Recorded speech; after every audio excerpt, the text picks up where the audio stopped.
ওয়ালাইকুম, আশা করি সবাই ভালো আছেন। আলহামদুলিল্লাহ আমিও ভালো আছি। আজকে আপনাদের সাথে শেয়ার করব ফুচকার রেসিপি। ফুচকাগুলো রেডিমেডই ছিল, আমি জাস্ট ফ্রাই করে নেই।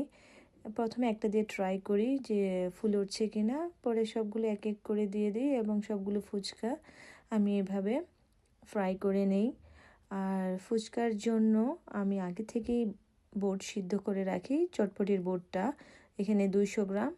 এটার সাথে আমি 3টা সিদ্ধ আলু অ্যাড করে দিই। বুটটা আমি সিদ্ধ করি এলাচ, তেজপাতা আর আধা চা চামচ বেকিং সোডা দিয়ে। এখন এর সাথে আমি অ্যাড করছি 1 চা চামচ চটপটির মশলা আর দিয়ে দিই 3 টেবিল চামচ টক, তেঁতুলের টক। আরও 1 টেবিল চামচ চটপটির মশলা অ্যাড করে এখানে আমি অ্যাড করে দিই 1 চা চামচ বিট লবণ, 2 টেবিল চামচ শুকনো মরিচের গুঁড়া, 1 চা চামচ ভাজা জিরা গুঁড়া, আধা চা চামচ গোলমরিচের গুঁড়া। তারপর এর সাথে আমি সামান্য কিছু কাঁচামরিচ অ্যাড করি।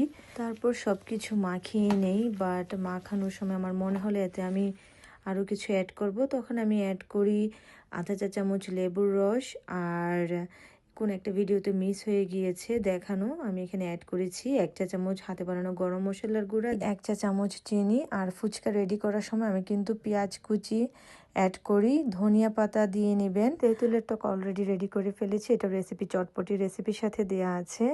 আর ফুচকার সাথে মাখানোর সময় কুচিও অ্যাড করে নিতে পারেন। সবাই ভালো থাকবেন, আল্লাহ হাফেজ।